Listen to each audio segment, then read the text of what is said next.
Forgiveness is a misunderstood but powerful tool. It is one of the best tools we possess as human beings, yet it's often the last one we reach for. We often treat it like a hidden treasure, locked away when someone hurts us. In moments of pain, forgiveness feels like the last thing we want to offer. Instead, we hold on to anger, resentment, and the desire to get even, believing that this somehow balances the scales. Imagine carrying a backpack filled with bricks, each one labeled with a past hurt, betrayal, or regret. You walk around with it every day, and it weighs you down. Forgiveness is the act of opening that backpack and choosing which bricks to set down. Not because they didn't matter, but because you're ready to walk lighter. But the truth is, forgiveness sends a far stronger message than revenge ever could. It's not weakness, it's release. It's the act of choosing peace over punishment. When we refuse to forgive, we carry a heavy emotional weight. Sleepless nights, stress that eats away at our health, and tension that fractures families. Someone does something terrible, and we respond by shutting down, cutting them off, or even trying to hurt them back. It feels justified, like we're defending our dignity. But rarely do we stop and ask, is this helping? Is this healing? We don't question the cycle, because pain feels righteous. Forgiveness breaks that cycle.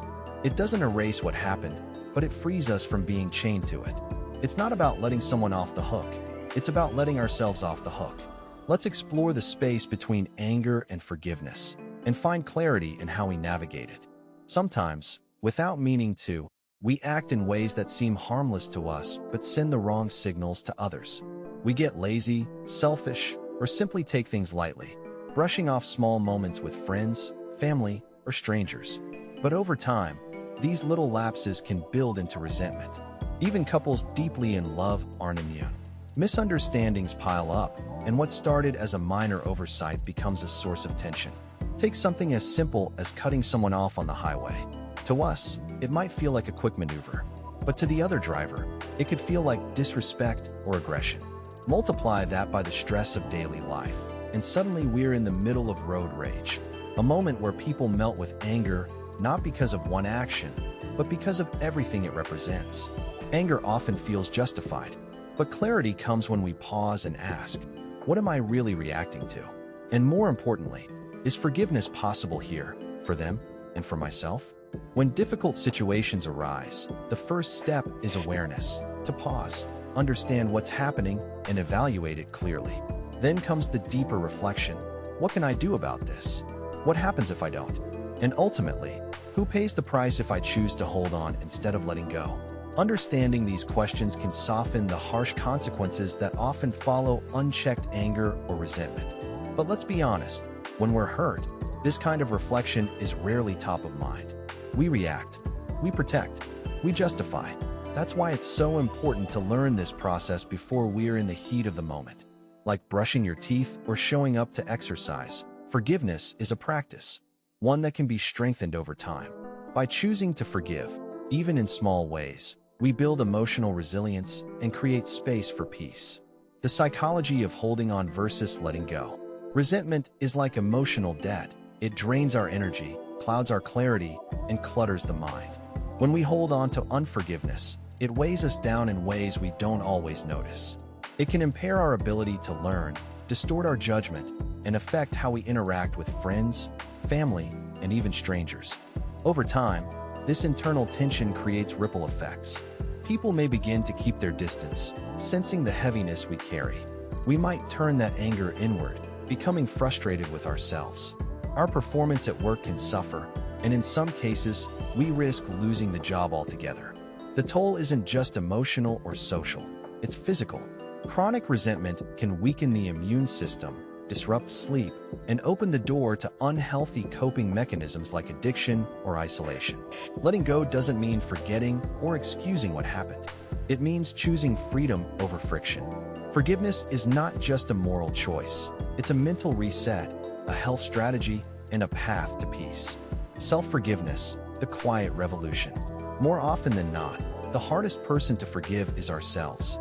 We carry guilt from past mistakes, moments where we fell short in parenting, creative work, or relationships, and that guilt quietly turns into pain, resentment, and self-directed anger. Maybe your child acted out in a way that felt unacceptable, and deep down you blame yourself for not guiding them better. You were busy, overwhelmed, trying to keep up with work, and now you're left with regret. Or perhaps you missed a chance to learn something important when the opportunity was there, and now you're paying the price. You didn't get the promotion, and the guilt resurfaces as frustration. You lost someone you deeply loved because of your own behavior, and the heartbreak has turned inward. These are the kinds of wounds that linger. They don't always show on the surface, but they shape how we see ourselves, how we show up in the world, and how we treat others. The anger and resentment we feel, often directed at ourselves, can erode our health, our relationships, and our peace of mind. But here's the quiet revolution: reframing those moments as lessons, not life sentences. Self-forgiveness isn't about pretending nothing happened. It's about acknowledging the pain, learning from it, and choosing to move forward with compassion. Like brushing your teeth or showing up to exercise, forgiveness, even toward yourself, is a practice. And with each small act of grace, you build emotional resilience and reclaim your peace. Forgiveness is not equal to reconciliation. Forgiveness and reconciliation are not the same. Forgiving someone doesn't always mean restoring the relationship, and it doesn't require the other person's participation. In fact, forgiveness can be a deeply personal, private act that happens entirely within your own heart. Sometimes, someone behaves poorly, maybe out of ignorance, stress, or lack of emotional maturity, and their actions trigger anger in you. But if you understand why they acted that way, you may not need them to explain or apologize. A simple shift in your own perspective can dissolve the misunderstanding without a single conversation. This kind of internal forgiveness is a mental reset, a way to release the emotional charge without reopening the wound. And if that release feels impossible, it may be a sign that the situation has stirred up older, unresolved pain. In those moments, the anger isn't just about this person, it's about what their behavior awakened in you. Forgiveness, then, becomes a mirror, not to excuse the other person, but to free yourself from carrying what was never yours to hold. Forgiveness as a tool for empowerment. I've been hurt many times. People borrowed money and never returned it, lied to get what they wanted, withheld help when they had the power to make my life easier, and even spread false stories about me. Each of these moments left a mark, but I made a conscious choice to forgive. In some cases, I forgave quietly, without their involvement. In others, I let them know their actions were wrong, and that I forgave them anyway. Then I stepped back, created distance, and moved forward without carrying anger. Forgiveness didn't mean forgetting or pretending it didn't matter. It meant choosing peace over bitterness. It meant reclaiming my energy, my clarity, and my ability to grow. Letting go of the past opened space for gratitude, not just for what I've survived, but for who I've become. Forgiveness, in this way, is not weakness. It's power. It's the strength to rise without resentment, to protect your peace, and to keep walking forward with grace. A story of forgiveness and healing. I once heard a story on Anderson Cooper 360 that left a lasting impression on me. A woman appeared on the show to share her journey, one of unimaginable pain and profound empowerment. Her son had been shot and killed. The perpetrator was serving a long sentence in prison, but that did little to ease her suffering. For years, she carried the weight of grief and anger. She couldn't sleep, couldn't eat, and withdrew from everyone around her. The pain consumed her, and her health began to deteriorate. Despite medical treatment, nothing helped. Her condition became critical. Her hair turned gray, her mind unraveled, and her family feared she wouldn't survive. Doctors warned that if she continued down this path, she might only have months to live. Then, in what she described as a moment of spiritual awakening, she realized that forgiveness was the key to her healing. With incredible courage, she chose to meet the man who had taken her son's life. She looked him in the eye, helped him understand the gravity of what he had done, and told him, sincerely, that she forgave him. That moment marked the beginning of her transformation. Her body began to heal, her spirit lifted, and she sat beside Anderson Cooper to share her message with the world. Holding on to a grudge only hurts you. Forgiveness isn't about them. It's about freeing yourself. Forgiveness in community building. Imagine living in a small rural town in America, a place where everyone knows each other, and the community is only a handful of people. In such close-knit spaces, forgiveness isn't just a virtue, it's a necessity. Anger and resentment, if left unchecked, can quietly fracture families, workplaces, and even online communities. I've seen how unresolved tension over things like inheritance can divide siblings, create distance between children and parents, and leave emotional scars that last for years. But now imagine a different path. You choose to forgive the brother or sister who inherited what you hoped for.